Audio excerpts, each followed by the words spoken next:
நம்ம ஊர் கம்மாயில் பிடிச்ச பிராமின் குழம்பு வைக்க போகிறோம் இன்னைக்கு. மற்றவங்கள விட அம்மா கையால் செஞ்ச மீன் குழம்போட சாப்பிட்டா ஒரு தட்டு சோறு எக்ஸ்ட்ராவே இறங்கும். புளித்தண்ணி ஊற்றி வைக்கிற குழம்புனாலே நல்லெண்ணெய் சமையல் தான்.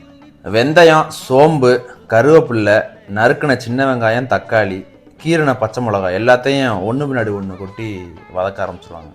கிராமங்கள்லையும் மண் சட்டியிலேருந்து உலோகங்களுக்கு சமையல் முறை மாறினா கூட இன்றைக்கும் வெந்தயம், நல்லெண்ணெய், சின்ன வெங்காயம் இது போன்ற மகத்துவமான பொருட்களோட பயன்பாடு அதிகமாக தான் இருக்குது.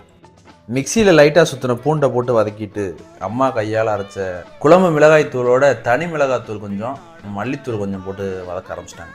மசாலா நல்லா வதங்கினதும் கரைச்சி வச்ச வீட்டு புளி தண்ணியை ஊற்றியாச்சு. இது போல் வீட்டு சமையல் பொருட்களை யூஸ் பண்ணுறதுனால தான் கிராமப்புற உணவுகளே அட்டகாசமாக இருக்குது. தேவையான அளவு உப்பு போட்டு குழம்பு நல்லா கொதிச்சதும் மீனை இறக்க ஆரம்பிச்சிட்டாங்க. மீன் வேக ரொம்ப நேரம் எடுத்துக்கிறது, 2 நிமிஷம் கொதிச்சாலே போதும். கொதி அடங்கின கொஞ்ச நேரத்தில் எண்ணெய் பிரிஞ்சு மேலே வரணுங்க, அப்போ தாங்க அது மீன் குழம்பு.